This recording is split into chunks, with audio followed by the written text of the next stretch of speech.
I'm ready to make a change. I want to make more money. I want to get healthy. I want to start a business. I want to spend more time with my family.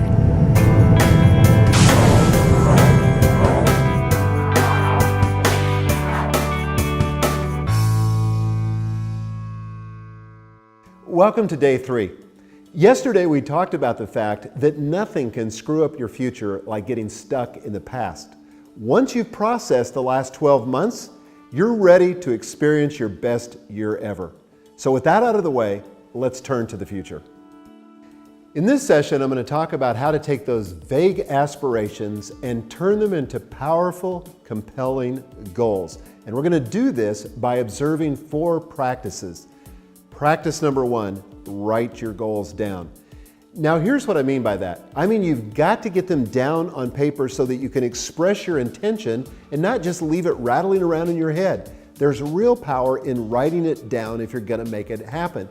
In fact, there's some research that was done by psychology professor Gail Matthews at Dominican University of California, where she shows that just writing down our goals can lead to significantly more success even if we don't have action plans. This is something I've known for years and have experienced personally, but I've got the research to back it up. It's even more powerful if you have an action plan, but just the very act of writing them down is the first step, the first practice that you need to observe to make these vague aspirations powerful goals. Practice number 2, write SMART goals. We talked about this a little bit in the pre-launch video, but now I want to go into depth. For your goals to be compelling and effective, they've got to meet this 5-fold criteria that the acronym SMART exemplifies. First of all, they have to be specific. And when I say specific, I mean identify exactly what you want to accomplish. A bad example is write a book. A better example, a good example, is write a book proposal for the Life Plan Manifesto, which is an example of a book project that I've been working on. That's something that's specific. Number 2 is make sure that your goals are measurable. In other words, you have to quantify the result. How else will you know if you've accomplished it or not unless it's quantified? So it's got to be measurable. Here's a bad example. Earn more this year than last. A better example is pick a number. Earn $25,000 more this year than last. For you, it may be $100,000 or $10, but it's got to be a number that's measurable. SMART goals are also actionable. This is the 3rd criteria. You've got to start with an action verb, not a to-be verb, but an action verb. Something like quit, run, finish, eliminate. Not an action verb or a to-be verb like am or be or have. A bad example, be more consistent in blogging. That's a to-be verb. You want an action verb like write 2 blog posts a week. That's not only specific and measurable, but it's actionable. It's something you can actually do. 4th criteria, the SMART goals are also realistic. That's number 4. You've got to be able to step out of your comfort zone, but not so far outside of your comfort zone that you're delusional, that you have an impossible chance of actually following through. You want to dial it back just short of that. So you've got to recognize and implement the power of incremental change over time.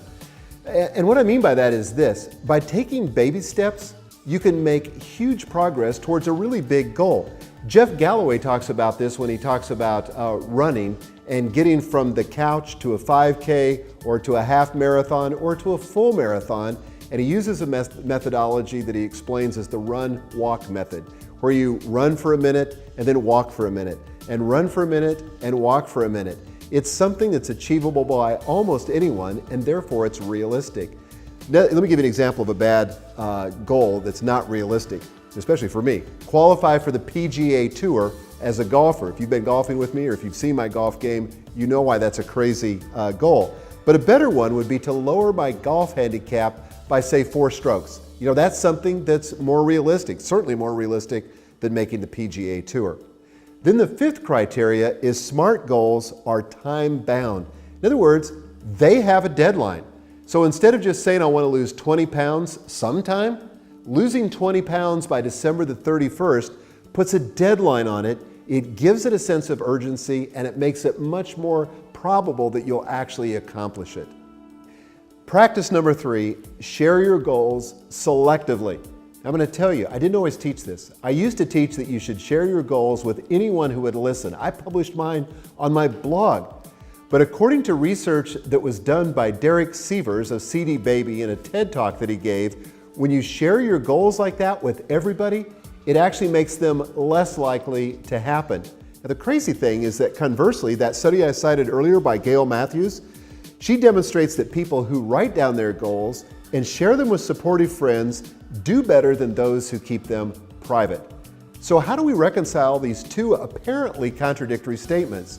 I'll tell you, we share them selectively with people who support us, with people who are willing to hold us accountable, but not indiscriminately. Practice number 4, review your goals regularly. Now I want to suggest that you do this at least once a week, perhaps in your weekly review. It's even better if you can do it daily.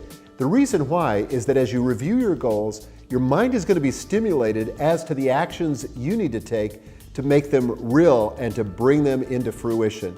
I would also suggest that you recruit an accountability partner, somebody that you can share with, somebody that cares about you, is willing to support you, and hold you accountable. And so that's one of the best ways to review your goals on a regular basis. Now let's move into the juice of this lesson, which is the action plan.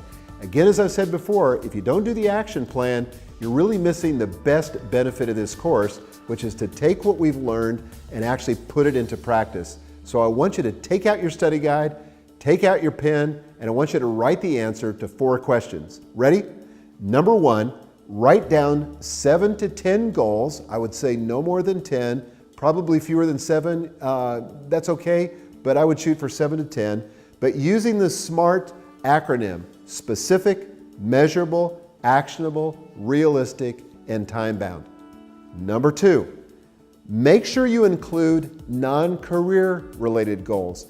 One of the things that I find is people are more used to setting goals in their career, less used to setting goals in their non-career aspects of their life. And yet, those areas are important too. You'd hate to get to the end of your life, have accomplished your career goals, lost your family, lost your health, lost your connection to your community. So you gotta set goals in those areas as well.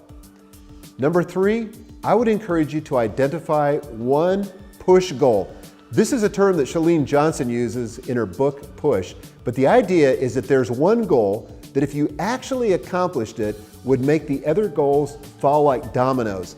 For me last year, it was getting my book on the New York Times bestseller list. I knew if that happened, I would be able to get the speaking engagements I wanted, I would be able to get the invitations I wanted. It would open all kinds of doors and make it easier for me to accomplish the other goals. So identify, one push goal. And then number 4, review and make sure your goals are personally compelling. If these don't compel you, you're not going to have what it takes to keep going when the time gets tough and get through that messy middle. So be honest with yourself. Are these goals personally compelling? Well, congratulations. You're more than halfway there. Hopefully you're beginning to feel the energy about this next year and the promise that it could bring. Tomorrow, we're going to talk about the secret that will enable you to get started and keep going when things get tough. We'll see you then for day 4. I'm ready to make a change. I want to make more money. I want to get healthy. I want to start a business. I want to spend more time with my family.